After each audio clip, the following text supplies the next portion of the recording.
오늘은 창세기가 아닌 마태복음으로 잠시 한 주 왔습니다. 지난주가 세례주일이어서 창세기 설교를 멈출 수밖에 없었고, 또 다음 주일은 감사주일이라서 창세기 설교를 할 수 없어서, 그래서 오늘 창세기로 가면 영속이 안 될 것 같아서 오늘은 특별히 말씀을 듣는 자세, 또 우리가 스스로 속기 쉬운 신앙의 측면에 관해서 한번 나누어 볼까 합니다. 사실 주님은 마태복음 5장과 6장에서 산상수훈을 다 가르치신 후에 7장에 들어가면 우리에 대한 경고의 말씀들을 많이 하십니다. 우리 신앙의 위험성들에 대해서 경고를 하죠. 제일 첫 번째는 비판을 받지 아니하려거든 비판을 하지 말라, 이런 말씀으로 마태복음 7장이 시작하지 않습니까? 뭔가 우리가 좀 배웠다 싶으면 누군가를 판단하는 습관이 있습니다.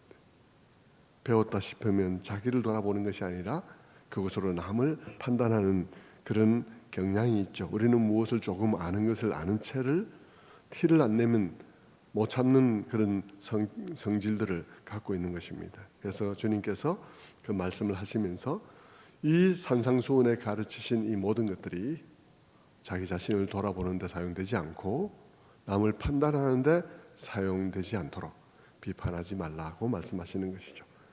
그리고 이제 좁은 길로 가라고, 넓은 길로 가지 말라고, 많은 사람들이 가는 길이 옳은 길은 아니라고 경고를 하십니다. 주님께서 가르치신 이 산상수훈, 그것은 좁은 길이라는 것이죠. 많은 사람들이 그 길을 가지 않을 거라는 것입니다. 그러나 실망하지 말고, 또 숫자에서 현혹되지 말고 네가 가야 될 길을 가라고 말하는 것이죠. 그리고 또 주의를 기울이게 하신 것은 거짓 선지자들이 있다는 것입니다. 틀린 말을 맞는 말처럼 가르치는 사람들도 있고, 혹은 진리를 장사거리로 삼는 사람도 있다는 것입니다. 틀린 말을 맞는 것처럼 가르칠 수도 있거니와 맞는 말을 하는데 장사로 삼는 사람들이 있을 수 있다는 것이죠. 그런 사람들에 대해서 분별할 때에는 그들의 삶을 봐라, 그들의 삶의 열매를 보면 알 수 있다라고 말씀하셨습니다. 모양이 어떻게 생겼든지 간에 배나무에는 배가 나중에 열리게 되어 있다, 이런 뜻이 되겠죠. 그리고 이제 그런 후에 예수님께서 하신 말씀이 이제는 스스로 속을 수 있는 부분에 대해서 말씀합니다. 누가 나를 속여서가 아니라 내가 내 스스로 내 신앙의 모습에 속을 수 있는 점들에 관해서 말씀을 하는 것이죠.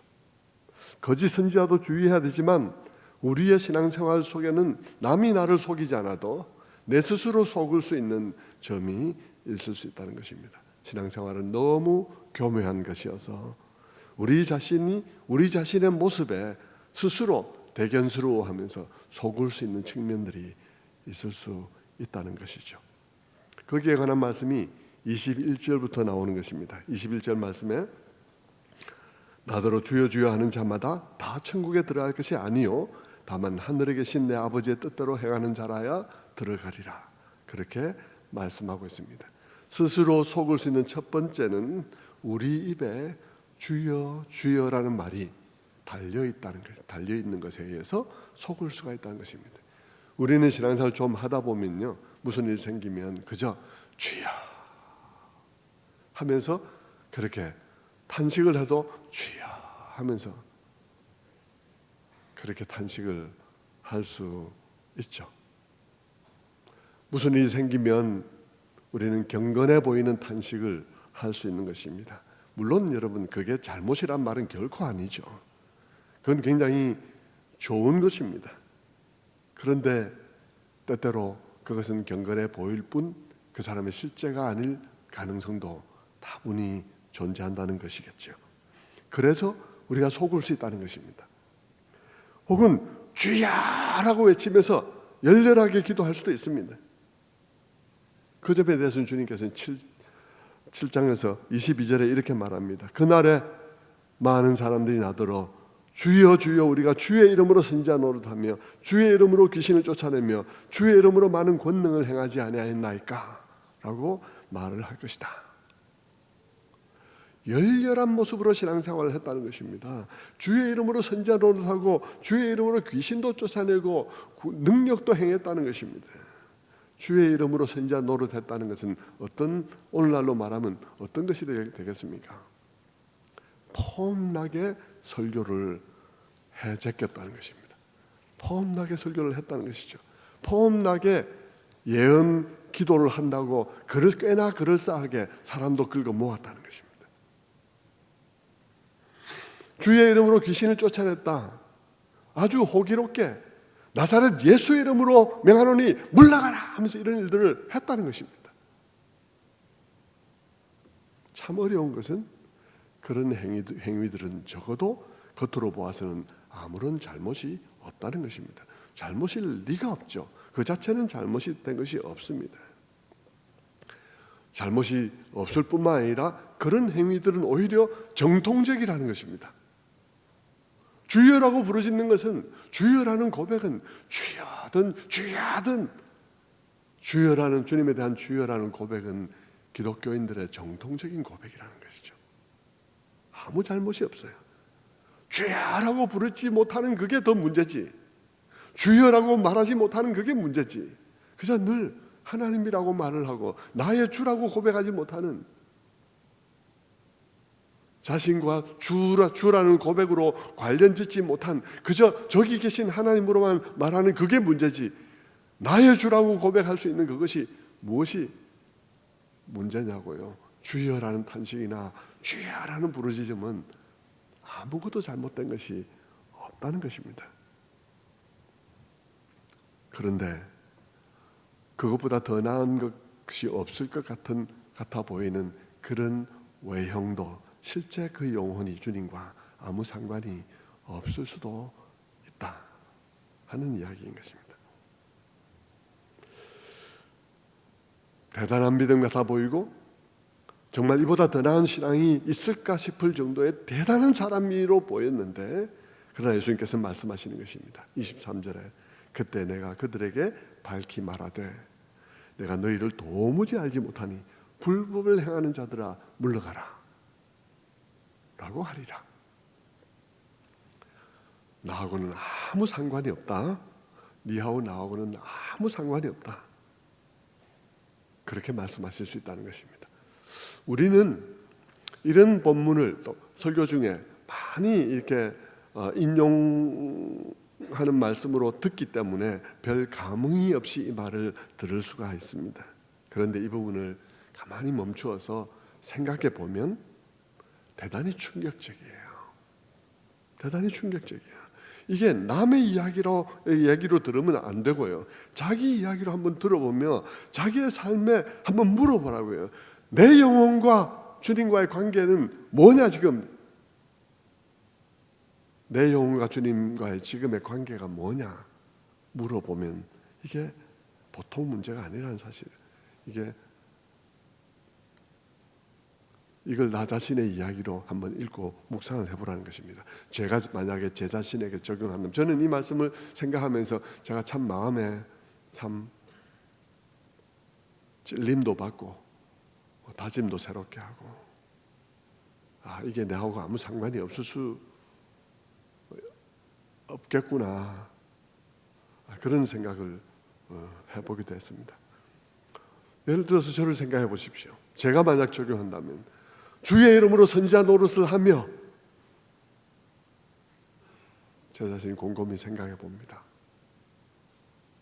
설교자 노릇을 주의 이름으로 했습니다. 저는 목사집에서 태어났어요. 어려서부터 늘 본 것이 우리 아버님 설교하는 거였습니다. 늘 교회 안에서 권사님들과 우리 어머니 아버지 주여 하는 것을 들었습니다.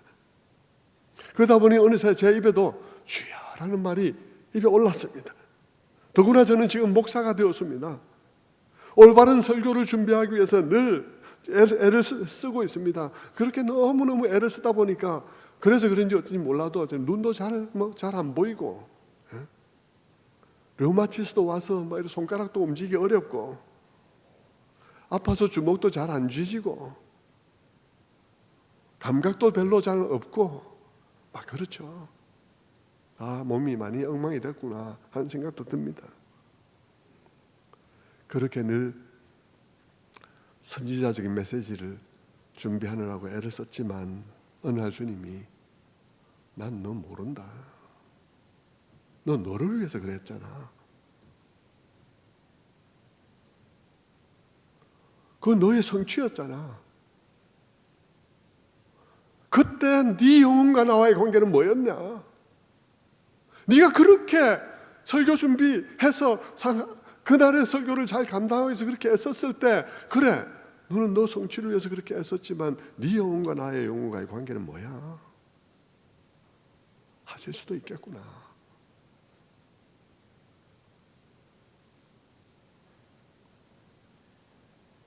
얼마나 충격적입니까? 충격적인 것입니다. 또 어떤 사람이 나사렛 예수의 이름으로 명하노니 귀신아 물러가라 하고 열렬하게 신앙생활을 했고 많은 사람들에게 볼거리도 제공하고 그래서 그가 온다 그러면 많은 사람들이 기도원에 모이고 그랬는데 그 영혼과 주님과는 아무 상관이 없을 수 있다는 것이죠. 주님께서 나는 너를 모른다 물러가라 불법을 행하는 자라 물러가라. 다시 말하면 내 이름을 도용한 사람들아 물러가라. 네 영혼하고 그 중간에 네 영혼하고 내 영혼이 내가 무슨 관계가 있었느냐 라고 할 수 있다는 이야기를 하고 있는 것이죠. 지금 충격적인 것입니다.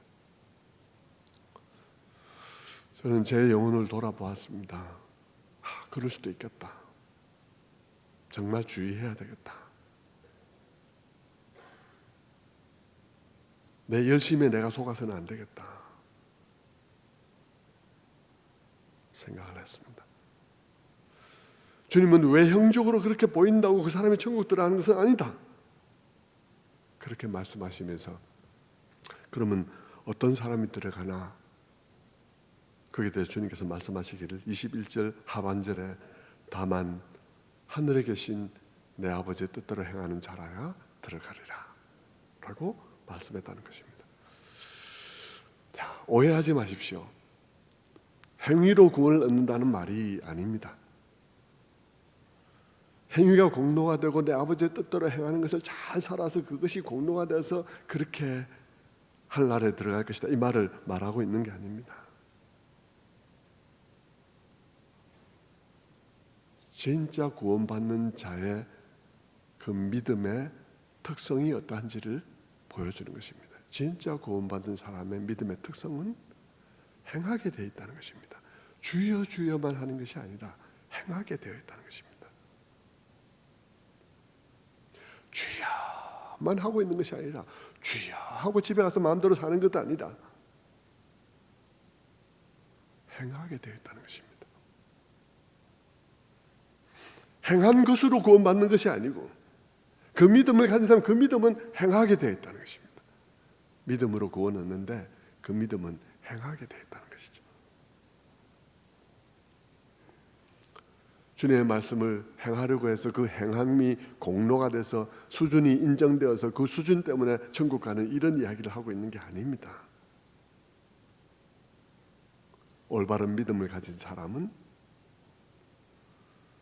그렇다는 것입니다. 행동한다는 것입니다. 그럴싸하게 말만 하는 것이 아니라 실제로 아버지의 말씀을 행하려 한다는 것입니다. 올바른 믿음을 가진 사람들은 그 신앙 고백만 입으로 하는 신앙 고백만 맞을 뿐만 아니라 그것으로 살아간다는 것입니다. 그것이 올바른 믿음이라는 것입니다. 올바른 믿음은 지적인 문제가 아니라는 것입니다. 지성의 문제만이 아니라는 것입니다. 그것은 나의 전인격적인 문제라는 것입니다. 나의 전인격적으로 내가 주님을 나의 주로 주여라고 고백하는 것은 나의 지성도 나의 감정도 나의 의지도 주여라고 고백해서 내가 우리끼리 있을 때는 그냥 무슨 일이 있으면 주여라고 해놓고 집에 가서는 다 지 맘대로 살아가고 아니라는 것입니다.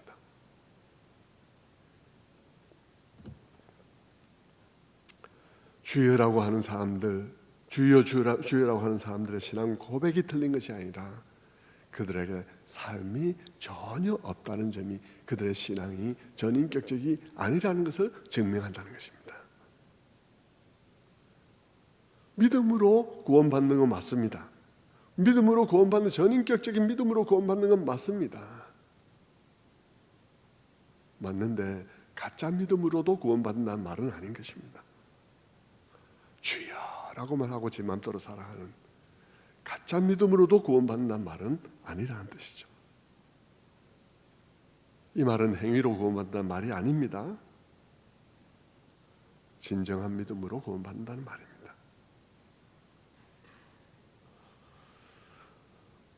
진정으로 주님을 믿고 따르지 않았는데 누구의 공로로 천국 가겠습니까? 주여라고 하고 자기 마음대로 살았으면, 자기 마음대로 살았기 때문에 공로가 없죠. 자기 마음대로 살았는데 무슨 공로로, 자기 공로로 구원받을 수 없죠. 주여라고 했지만 그 믿음은 진짜는 아니었잖아요. 입술에 발린 거였잖아요. 그러니까 믿음으로도 구원 얻을 수 없죠. 주님은 그런 허울 좋은 믿음의 모습이 있을 수 있음에 대해서 경고하는 것입니다. 성도 여러분, 제가 설교자인 저의 얘기를 했는데요, 제가 이 말씀을 보면서 내 영혼에도 그런 일이 일어날 수 있다, 나의 열심에 내가 속을 수 있다, 최선을 다해서 노력했다는 것에 의해서 속을 수 있다, 최선을 다해서 설교를 준비했지만 그러나 그것은 나라는 우상을 섬겼을 수 있고, 그런데 그 순간에, 그 시간에 내 영혼은 하나님과 아무 관계가 없을 수도 있겠구나 라고 제 스스로 돌아보면서 적용을 했다면, 여러분은 여러분들대로 설교를 듣는 사람으로서 적용을 해야 되는 것입니다. 듣는 사람도 마찬가지입니다. 듣는 사람, 여러분도 스스로 속을 수 있습니다. 어떻게 해요? 예배를 참석했다고 해서, 여러분이 지금 예배를 참석하고 있기 때문에, 온라인상의 예배를 참석하고 있기 때문에, 내가 예배를 참석하고 있잖아, 내가 지금 온라인상에 있잖아, 교회 예배당에 와 있잖아, 그것에 의해서 속을 수 있다는 것입니다. 예배당에는 왔지만, 온라인상에는 있지만, 끝나면 나는 그저 내 마음대로 살아갈 수 있다는 것입니다. 그런데 내가 교회에 왔기 때문에, 그런데 내가 온라인상에 있었기 때문에 속는 거죠. 아무 문제 없을 거라고. 내가 온라인상에 있었기 때문에.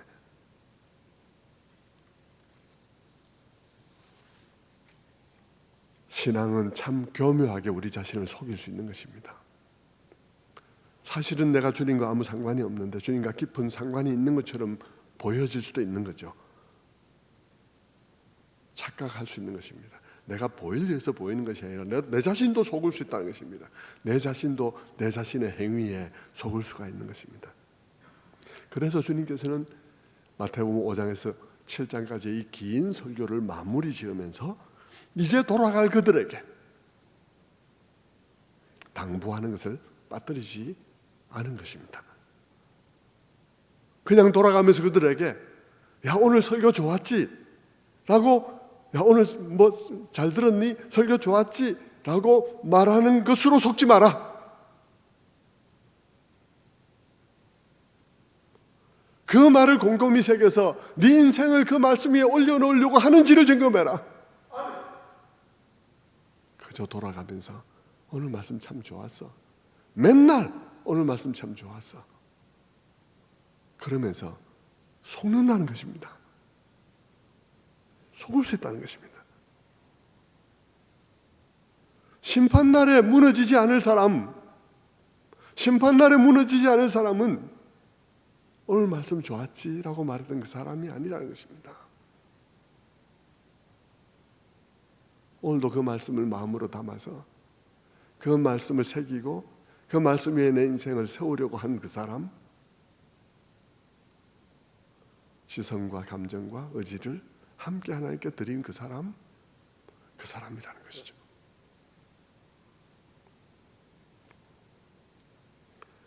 듣고 있다는 것 때문에, 온라인상에 있다는 것 때문에, 아니 못 들었으면 다음에라도 온라인상에 챙겨 듣는다는 것 때문에 자기 자신에 대해서 속지 말라고 주님께서는 경고하시는 것입니다.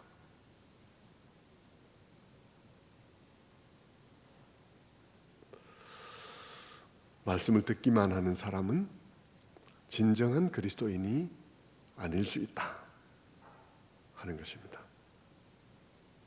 성도 여러분, 여러분은 어떻습니까? 우리가 참 많은 말씀을 들으면서 감동도 받고 행복하기도 하고 그랬을 것입니다. 그거 아무렇지도 않은 것 아닙니다. 그거 참 정말 놀라운 것이죠. 그런데 여러분, 그 중에 혹 우리가 속을 수 있다는 점에 대해서 유의하셔야 된다는 것입니다.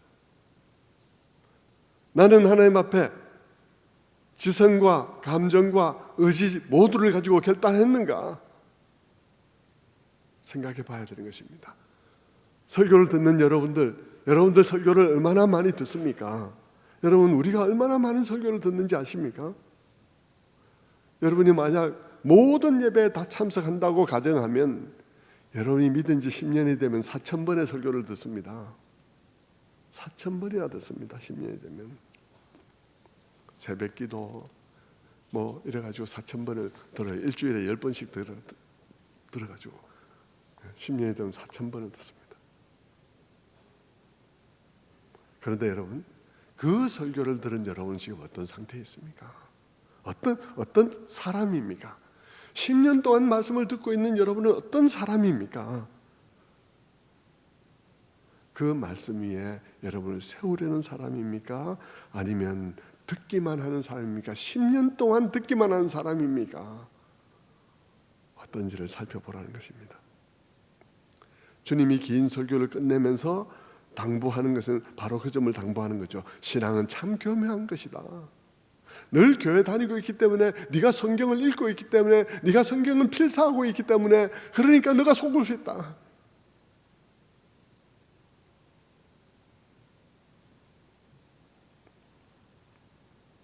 우리 자신들에게 물어봐야 할 것입니다. 나는 말씀을 듣고 어떻게 하고 있는가? 나는 오늘도 예배 드렸다는 소리를 만 하고 있는 것 아닌가? 그리고 지적 만족을 얻고 있는 것 아닌가? 오늘도 은혜 받았다 하면서, 하지만 그때 받은 은혜는 뭔가? 그저 내가 눈시울이 촉촉해지고, 그리고 마음이 따뜻해지고, 왠지 마음이 후련해지고, 그리고 마음에 왠지 위로를 느끼고 힘이 되면, 그러면 혹은 뭐 내가 좀 잘못해서 한 대 맞고 싶은데 한 대 때려주면 맞은 느낌이 나고 이제 해결된 느낌이 나고, 맞았으니까 끝났다 싶은 생각이 들고, 그래서 은혜 받았다고 생각을 하시나요? 여러분, 예수님께서는 지금 이 산상수훈을 들은 사람들을 지금 보내기에 앞서서 지금 이 얘기를 하고 있는데, 마지막으로 이 말씀을 하고 있죠. 이 말씀이 끝나면 7장이 끝납니다. 끝나기 전에 딱 한마디를 더 이 마태는 더 하고 있는데, 그것이 28절 29절 말씀이죠. 28절 29절 말씀을 보면, 예수께서 이 말씀을 마치심에 무리들이 그의 가르침에 놀라니 이는 그 가르치는 것이 권위 있는 자와 같고 그들의 서기관과 같이 아니함일러라. 주님의 말씀이 대단히 권위가 있고 다른 사람이 가르치는 것하고 다르더라는 것입니다. 그런데 주님께서 이 경고를 하는 이유는 그들이 가면서, 야, 오늘 정말 대단하지, 오늘 정말 대단한 설교 들었지 하고 돌아가고 끝날 수 있다는 것입니다. 그렇게 하면서 돌아가면서 끝날 수 있다는 것이죠. 예수님께서는 그들이 아무리 돌아가면서, 야, 정말 오늘 말 설교자 정말 대단했어, 정말 권위가 팍팍 느껴지더라, 아무리 그렇게 말해도 아무것도 아닐 수 있다. 그게 아무것도 아닐 수 있다. 주님께서 그렇게 경고를 하고 있는 것입니다. 너희들의 모든 말씀 생활은 은혜 받았다는 것으로, 혹은 오늘 설교 좋았지라는 것으로, 오늘 설교 좋았지 그러니까 내가 정말 괜찮은 신자인 것 같은 생각을 하면서 속아서는 안 된다. 그러면 주님께서 우리에게 어떤 사람이 되어야 한다고 말씀하시나요? 24절을 보면 그러므로 누구든지 나의 이 말을 듣고 행하는 자는 그 집을 반석 위에 지은 지혜로운 사람 같으리니. 주님께서는 우리들에게 말씀을 들으면 듣고는 행하는 자가 되라고 합니다. 왜냐하면 행하지 않는 사람도 많기 때문이죠. 정말 구원을 얻는 사람은 예수님을 진정으로 믿은 사람인데, 그는 오직 믿음으로 구원을 얻는 건 맞는데, 그 믿음으로 구원 얻는 건 맞는데, 그 믿음은 말씀을 듣고 제멋대로 돌아가서 제멋대로 살아가는 사람이 아니라 그 말씀 위에 인생을 세우려고 하는 사람이다는 얘기를 하고 있는 것입니다. 단순히 주님께서는 실천적인 삶을 강조하고 있는 게 아니에요. 단순히 실천적인 활동을 많이 해라, 봉사활동 많이 해라, 교회만 다니지 말고 봉사활동 많이 해라, 이런 얘기를 지금 하고 있는 게 아니에요. 너희 기독교인들아, 설교만 듣지 말고 실천적인 삶도 살아라, 봉사의 삶도 살고 기부의 삶도 좀 살아라, 지금 이렇게 말을 하고 있는 게 아닙니다. 주님은 그렇게 어떤 행동을 직접 막 이렇게 행동을 뭘 하라고 말하려고 하는 것이 아니고요. 지금 주님께서는 실천을 단순히 실천하는 사람과 실천하지 않는 사람을 비교하고 있는 게 아닙니다. 어떤 점에서 모든 사람은 무언가를 실천하고 있습니다. 그래서 오늘 비유에서도요, 집 짓는 자의 비유를 하고 있잖아요. 모두가 다 집을 짓고 있어요. 실천을 안 하는 게 아니에요. 오늘 본문에는 내 말 듣고 행하는 자, 내 말 듣고 행하지 않는 자, 이렇게 되어 있지만, 지금 주님께서 하고 있는 말씀은 실제로는 집을 짓고 있는 것에 대한 얘기를 하고 있기 때문에 사람들이 활동을 안 하는 게 아니고요, 사람들이 실천적인 어떤 일을 안 하고 있는 게 아닙니다. 하고 있는 거죠.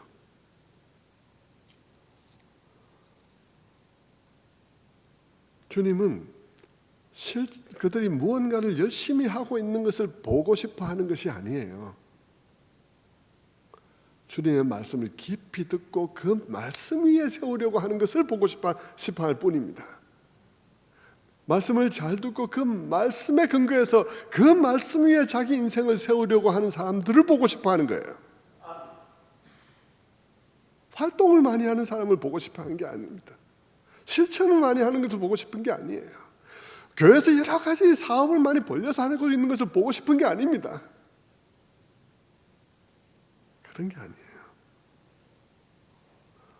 주님이 안타까워하고 있는 부분, 경고하고 있는 부분은 뭐냐면, 많은 사람들이 말씀을 듣고는 돌아가서 자기 철학으로 살아가고, 돌아가서는 세상의 철학으로 살아가고, 돌아가서는 이웃 학부형의 얘기를 듣고는 살아가고, 자기 인생을 실제로는 거기에 토대를 두고 세워간다는 것입니다. 실제로 말씀은 듣기만 하고 돌아가서는 그렇게 한다는 것입니다.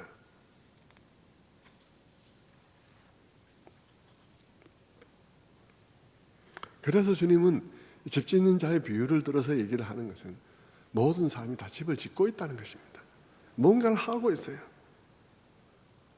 이 두 사람들은요, 특별히 불신자에 대한 얘기를 하고 있는 게 아니에요. 두 사람 다 말씀을 들은 사람들이에요. 지금 산상수훈을 들은 사람들이에요.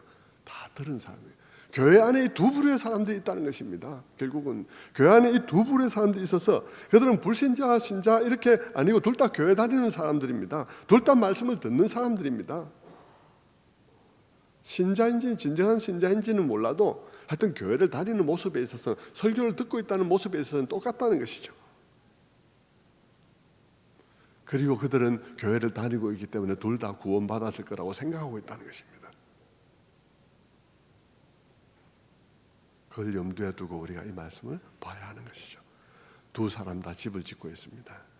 당연히 겉으로 보이는 모습은 똑같습니다. 열심히 하고 있습니다. 열심히 집이 올라가고 있습니다.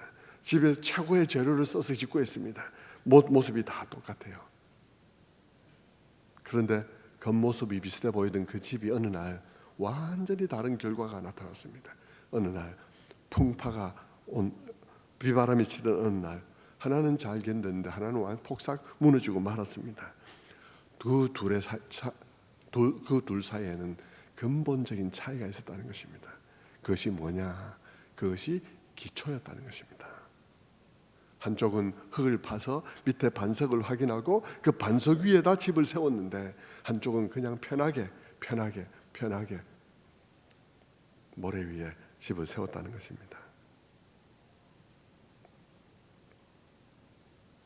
주님은 산상수훈을 마무리하면서 우리 모두가 지혜로운 인생의 건축자들이 되라. 지혜로운 건축자들은 집을 잘 지어 올리는 것도 중요하지만 지혜로운 건축자들은 특히 기초에 신경을 쓴다 하는 것이죠. 그런데 그 기초는 눈에 보이지 않는 거라서, 날림 공사하는 사람들에게는 이게 눈에 보이지 않는 것이라서 속기 쉽다는 것입니다. 문제는 기초인데 이 기초에 해당되는 부분은 안 보이는 부분들이라서 많은 사람들이 속는다는 것입니다. 그저 교회에 나오고 있으니까, 온라인상에 있으니까 아무 문제가 없다고 생각하는 것이죠. 이 시간 우리 모두가 우리 자신을 돌아봐야 할 것입니다. 혹 우리가 기초를 바른 데 세우는 것이 아닌 지금 온라인상의 예배 참석자가 아닐까, 혹 현장 참석자가 아닐까. 내가 지금 기초를 확인하고 세우고 있나? 내가 지금 기초를 확인하고 세우고 있나? 하는 것입니다. 얼마나 많은 교회와 얼마나 많은 성도들이 그저 주여 주여 하면 교회인 줄 알고, 주여 주여 하면 그게 신앙인 줄 알고, 얼마나 많은 사람들이 그렇게 가고 있냐고요. 기초를 확인하는 사람이 누가 있냐고요. 근데 좁은 길로 가라고요. 기초를 확인하라고요.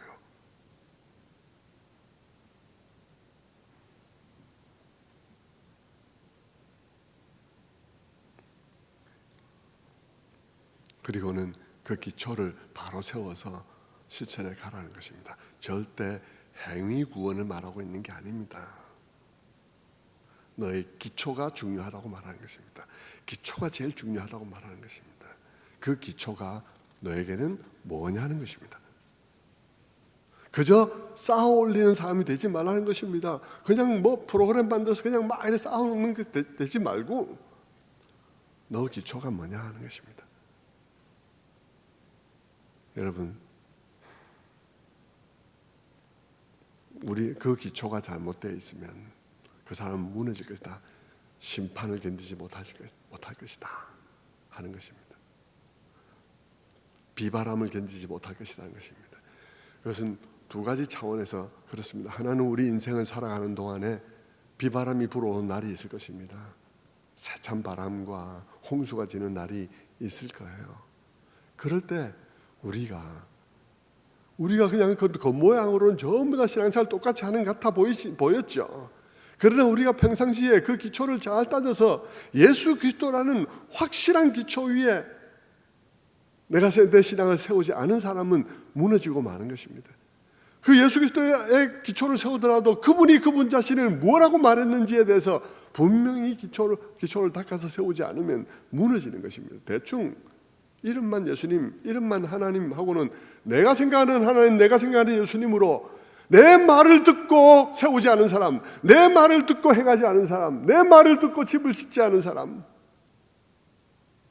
많다는 것입니다. 내 말을 듣고 행하지 않은 사람, 제멋대로 행한 사람, 안 행한 사람, 제멋대로 행한 사람, 그거 안 됐다는 것입니다. 그런 사람들은 이 세상에서도 풍파를 만날 때 무너지는 것이죠. 아까 우리 장 집사님 이렇게 간증적인 그런 찬양을 드렸습니다. 제가 그 과정을 잘 지켜보고 과정 자체가 제게 은혜였어요. 과정 자체가. 저는 늘 그 과정 자체를 보면서 과정 자체에서 하나님께 영광을 돌리는 과정이다. 저는 그렇게 생각했습니다. 여러분, 시련이 인생에 없을 수 없어요. 시련이 인생에 있죠. 시련이 없어서 영광 돌리는 사람 못 봤습니다. 시련이 있는데 그 시련 속에서 정말 영광을 돌린 사람들이 있어요.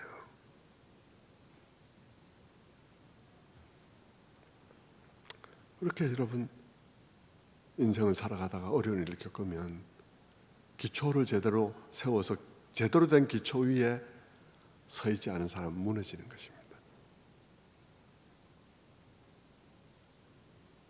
그리고 인생 최고의 시련은 하나님의 심판이죠.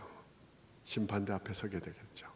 심판대 앞에 서게 될 때 겉모양이 그럴싸하게 보였지만 무너지고 만다는 것입니다. 겉모양이 그럴싸하게 보였지만 그 심판을 견디지 못한다는 것이죠. 이 세상에서 풍랑은, 이 세상에서 홍수는 그냥 그날에 대한 그림자일 뿐이죠. 그날은 정말 우리를 본질적으로 우리를 흔들어 놓을 그날이 되면 올바른 기초 위에 세워지지 않은 신앙은 그날 견디지 못한다는 것입니다. 행위 구원이 아니라는 것은 이거는 기초에 관한 얘기이기 때문에 행위 구원에 관한 얘기가 아니에요. 무엇을 행하는 것에 관한 이야기를 하고 있는 것 같지만 아니요, 기초에 관한 얘기를 하고 있는 것입니다. 무엇이 너의 기초이냐 하는 것이죠. 이 본문의 말씀을 잘못 읽으면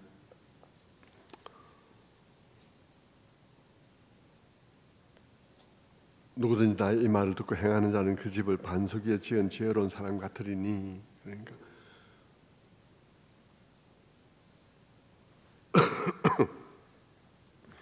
이 말을 듣고 행하는 사람은 그 집을 반석 위에 세운다고 하니까 내가 행한 것이 나의 반석인가 이렇게 생각을 하기 쉽습니다. 그러면 행위 구원이 되는 거죠. 내가 행한 것이 나의 반석이네. 이 말을 듣고 행하는 사람은 반석 위에 집을 세우는 것이다. 그러면 내가 이 말을 듣고 행하는 것이 나의 반석이 되는 것이라면 되는 것이어서 그 반석 위에서 내가 무너지지 아니할 것이다. 이렇게 말하면 행위 구원이 되는 것이죠. 그런 뜻이 아니고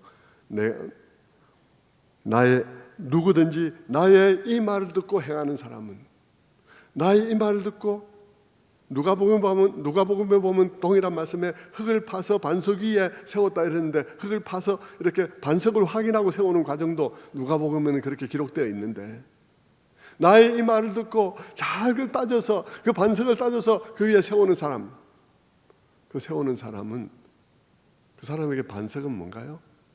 자기가 세운 게 반석인가요? 자기가 그 말씀 위에 세운 게 반석인가요? 아니요. 그 사람에게 반석은 예수 그리스도인 거예요. 예수 그리스도께서 나의 이 말을 듣고 행한 사람이라 했어요. 내 이 말을 듣고 잘 따져서 행한 사람이니까 나의 이 말이 그의 주초요. 그 말씀을 준 예수 그리스도가 주초인 것이죠. 그것이 기초인 것이죠. 그 말씀 위에 세운 사람, 그 기초가 주님이기 때문에 무너지지 않는다는 것입니다. 그 기초가 주님이기 때문에 무너지지 않는다.